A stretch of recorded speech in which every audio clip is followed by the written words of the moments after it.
आज के शो में राजकिरण क्षेत्र में मैं आपके साथ आज बात करेंगे राजकिरण क्षेत्र में दिल्ली की सियासत की। अरविंद केजरीवाल को ईडी अब तक 9 समन भेज चुकी है, पेश नहीं हुए। उन्होंने एक याचिका लगाई और कहा कि ये जो समन है ये अवैध है, उनको चुनौती दी और उसके बाद कोर्ट ने जो है ईडी से जवाब मांगा है। ये अब तक का है। तो आखिरकार आम आदमी पार्टी के लिए किस तरह की परिस्थितियां हैं दिल्ली के अंदर। कुछ अच्छी खबरें भी हैं, राउज एवेन्यू कोर्ट से जो है कुछ राहत मिली अरविंद केजरीवाल को। उसके अलावा संजय सिंह बाहर आए जेल से और उन्होंने अपना राज्यसभा सांसद को लेकर जो है शपथ भी ली। बाकी मनीष सिसोदिया की होली भी जेल में है, सत्येंद्र जेल भी जेल में है। ये स्थितियां हैं और अरविंद केजरीवाल कह रहे हैं गाए बगाए और उनके प्रवक्ता भी कहते चले आ रहे हैं कि हमारे मुख्यमंत्री को गिरफ्तार किया जा सकता है। तो लोकसभा चुनाव सामने है और लोकसभा चुनाव से पहले इस तरह की स्थितियां बनती हुई दिखाई दे रही है। अब राजनीति के अंदर किस तरह की परिस्थितियां हो सकती हैं? क्या वाकई ये सब कुछ राजनीति से प्रेरित है या फिर इसके पीछे कुछ और है? और यदि डेमोक्रेसी की बात करें तो इस तरह की अग्नि परीक्षा को पार में चले जाने में क्या बुराई है? यदि आप सही हैं तो सामना कीजिए, लेकिन हमने बहुत सारे ऐसे घटनाक्रम देखे। झारखंड में भी हमने हेमंत सोरेन को इसी तरीके से देखा इग्नोर करते हुए और उसके बाद रिजल्ट हमारे सामने है।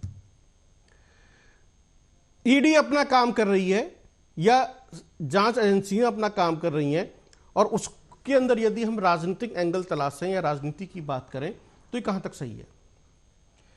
आम आदमी पार्टी का अपना पक्ष है और भारतीय जनता पार्टी का अपना पक्ष है। दोनों का अपना अपना स्टैंड है। अब दिल्ली की राजनीति में क्या हो रहा है और कैसे होगा, इस पर बातचीत करेंगे। और ईडी कहां तक सही है और सीबीआई जैसे बात होती है, कहा जा रहा है कि सीबीआई को पीछे छोड़ दिया, तो थोड़ा समझते हैं आखिरकार इसमें है क्या। दो खास मेहमान हमसे जुड़ेंगे, तुरंत जोड़ लेते हैं दोनों खास मेहमानों को। आम आदमी पार्टी का पक्ष रखेंगे प्रीतपाल सलूजा और भारतीय जनता पार्टी का पक्ष रखेंगे देवेंद्र प्रमुख। दोनों से बातचीत करेंगे, समझेंगे कि आखिरकार इसमें सियासत कहां है और यदि है तो किस तरह की सियासत है और इसका लोकसभा चुनाव पर क्या असर पड़ने वाला है। दिल्ली की जो राजनीति है उसका मैसेज पूरे देश में जाता है। तो भारतीय जनता पार्टी को कोई फायदा भी है और दिल्ली की सियासत में भारतीय जनता पार्टी यदि कोई फायदा है तो किस तरह का फायदा तलाश रही है या मिलने वाला है, और आम आदमी पार्टी को किस तरह का नुकसान हो सकता है या फिर आम आदमी पार्टी को फायदा होने जा रहा है इन सब के बावजूद, क्योंकि पब्लिक तय करती है कि क्या सही है क्या गलत है, किस तरह के मैसेजेस पब्लिक डोमेन में जा रहे हैं, जनता क्या सोच रही है। क्योंकि वोट डालने तो आप लोगों को जाना है। जब आप वोट डालने जाएंगे तो आप जरूर सोचेंगे क्या वाकई अरविंद केजरीवाल सही है या आम आदमी पार्टी सही है। क्योंकि आजकल का जो वोट मांगने का चलन है वो इसी पर है कि पार्टी के शीर्ष नेता के नाम पर वोट मांगे जाते हैं।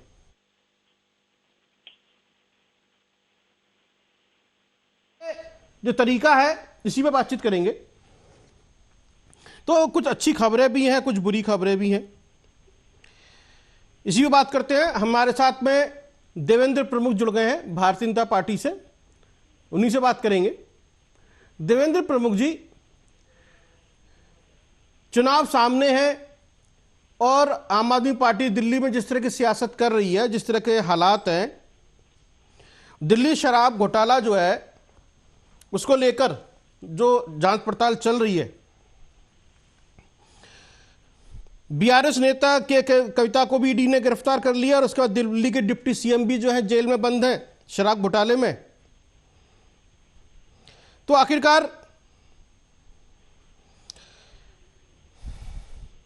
ये जो कहा जा रहा है कि जैसे मनीष सिसोदिया को गिरफ्तार किया गया ऐसे अरविंद केजरीवाल को गिरफ्तार करने की साजिश रची जा रही है, क्या वाकई कोई साजिश है या कुछ और है? देखिए अजय जी, ये साजिश नहीं हो सकती। ये ईडी का क्या 8वां नोटिस है, आपने देखा था कि 8 बार नोटिस अब तक कर चुकी है ईडी उनको। जी। और ये सब कानूनी प्रक्रिया होती है। अगर इसमें कोई साजिश लगती है और इनको लगता है कि भाई इनके साथ गलत हो रहा है, तो माननीय सुप्रीम कोर्ट में जाकर 35 वकील इनके पास होते हैं हमेशा। और इनके तो सांसद हैं, इनके समर्थन से बने हुए कपिल सिब्बल, मैं आपको याद दिला देना चाहता हूँ, बड़े वकील हैं जी। और अगर कोई साजिश हो रही है तो फिर बैठकर तमाशा देखने की क्या जरूरत है? उसको क्लियर करिए, जनता के बीच में आकर सामना कीजिए। भाई ईडी हो, सीबीआई हो, कानून देश के लिए, सबके लिए है। आपका जब आपके पक्ष में जो माननीय सुप्रीम कोर्ट का डिसीजन आता है, हरियाणा हो, दिल्ली हो, तो आप जो बड़ा विश्वास जताते हैं। और जब लगता है कि आपके खिलाफ कोई चीज जारी है तो फिर आपको साजिश लगती है। कानून कुछ होता नहीं है, ईडी या सीबीआई आपकी नजर में कुछ नहीं है। कभी उन्हें कुछ बताते, तोते बनाते, फलाना। सुप्रीम कोर्ट का सब चीज याद है पूरी दुनिया में। देखा था उस बयान को कि सीबीआई के लिए क्या कहा था, किसकी सरकार में, उसे मुझे संज्ञान में लाने की जरूरत, जानते हैं। वो अपना काम कर रही है। अगर साजिश लगती है तो आप सीधे जाइए, माननीय सुप्रीम कोर्ट का दरवाजा खटखटाइए और न्याय मांगिए, आपको न्याय मिलेगा निश्चित। ये भारत का लोकतंत्र है, दुनिया का सबसे बड़ा लोकतंत्र है। इसका सम्मान पूरी दुनिया करती है। और आप इसमें जो है छोटी राजनीति में बार बार चिल्लाकर इस तरह को इंगित कर अपने आप को बड़ा साबित न करें, ईमानदार साबित न करें। दारू, शराब, घोटाले, ये सब आप लोगों ने किए हैं। इनके एविडेंस थे, इनके तथ्य थे। जब आप जेल में गए हो, आप सामना कर रहे हो। कानून व्यवस्था आपके लिए ऐसी है जैसी सबके लिए है। फिर उसके बाद भी आप जो बार बार इंगित कर, साजिश का क्या मतलब रह गया इसमें? अगर आप दोषी नहीं है, आपने गलत नहीं किया, तो आप आइए ना सच के साथ और बताइए जनता के बीच में। आप जाते भी हो, सारे काम जनता के बीच में करते, भागते क्यों हो गई? आइए बताइए, आपका स्वागत है।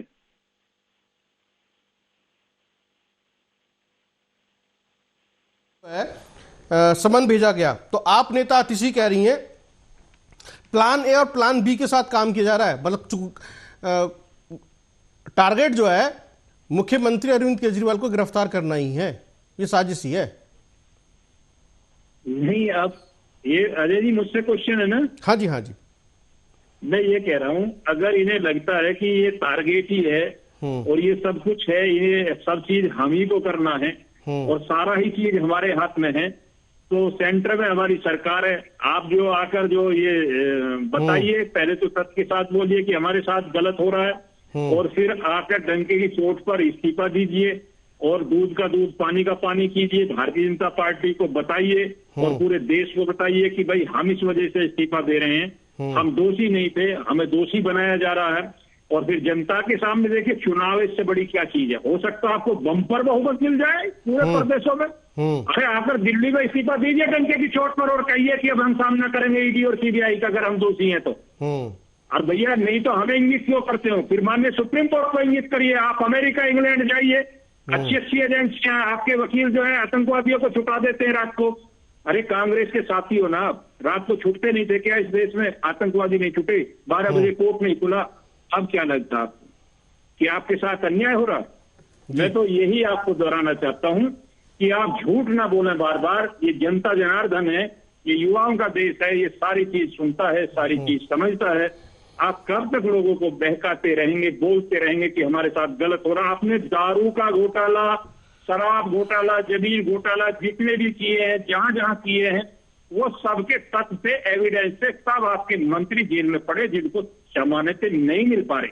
जी, अभी हमारे साथ में आप प्रवक्ता प्रीतपाल सलूजा भी जुड़ेंगे, उनसे भी पूछेंगे कि आखिरकार ये मामला है क्या, किस तरीके से वो लोग देख रहे हैं और क्यों उनको लग रहा है कि जी वेंड अप करूँ। मुझको दूसरी डिबेट का टाइम हो गया। अब आपकी डिबेट मेरी इतनी थी 20 मिनट की, वो टाइम हो गया पूरा लगभग। चलिए कोई बात नहीं, अगर आपकी दूसरी डिबेट का समय हो गया है। प्रीतपाल सलूजा से हम बात करेंगे कि जो आम आदमी पार्टी प्रवक्ता है कि आखिरकार उनको क्यों लग रहा है, क्योंकि जिस तरीके से मनीष सिसोदिया की जांच चल रही है और मनीष सिसोदिया की जांच में कोर्ट ने जिस तरीके से बातचीत की,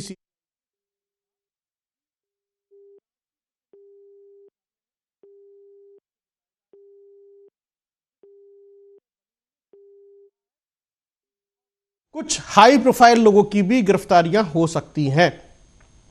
मनीष सिसोदिया यदि जेल से बाहर निकलकर आते हैं तो वो जांच को प्रभावित कर सकते हैं। जैसे ही सीबीआई ने कहा कि कुछ हाई प्रोफाइल लोगों की गिरफ्तारियां हो सकती हैं, उसके बाद से एक डर बैठ गया। कहीं ऐसा तो नहीं कि वो व्यक्ति जो है हाई प्रोफाइल वाला व्यक्ति जो सीबीआई ने इस्तेमाल किया वो अब मुख्यमंत्री अरविंद केजरीवाल ही हैं और उनकी गिरफ्तारी हो जाए। शायद इसीलिए ये सब कुछ हो रहा है। जैसे ही हमसे प्रीतपाल सलूजा जुड़ते हैं, हम उनसे बातचीत करते हैं आखिरकार इसके पीछे आम आदमी पार्टी का क्या स्टैंड है, क्यों उनको लग रहा है कि ऐसा कुछ हो रहा है। क्योंकि भारतीय जनता पार्टी तो अपने रिएक्शन दे ही रही है, वो तो इसको पॉलिटिकली भुनाने की कोशिश करेगी। राजनीति के अंदर ये सब कुछ होता है, लेकिन आम आदमी पार्टी क्यों जांच का सामना करने के लिए तैयार नहीं है, उसको किस बात का डर है और किस तरह की एक राजनीतिक द्वंद्व हम देख रहे हैं दिल्ली के अंदर, या फिर राजनीतिक महाभारत हम देख रहे हैं दिल्ली के अंदर। प्रीतपाल सलूजा, क्या आप मुझसे जुड़ गए? तो ये स्थिति है जो बता रही है दिल्ली की सियासत में क्या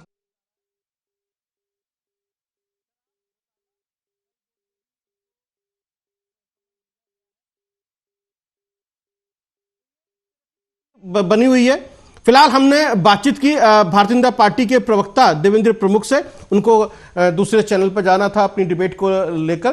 प्रीतपाल सलूजा जिनसे हम बातचीत करने की कोशिश कर रहे हैं, कुछ टेक्निकल इश्यूज हैं जिनकी वजह से हमारी उनसे बातचीत नहीं हो पा रही है, वरना हम उनसे पूछते आखिरकार क्या वजह है, क्या कारण है जिसकी वजह से समन को इग्नोर किया जा रहा है या उनको लग रहा है कि उनके नेता यानी मुख्यमंत्री की गिरफ्तारी हो सकती है।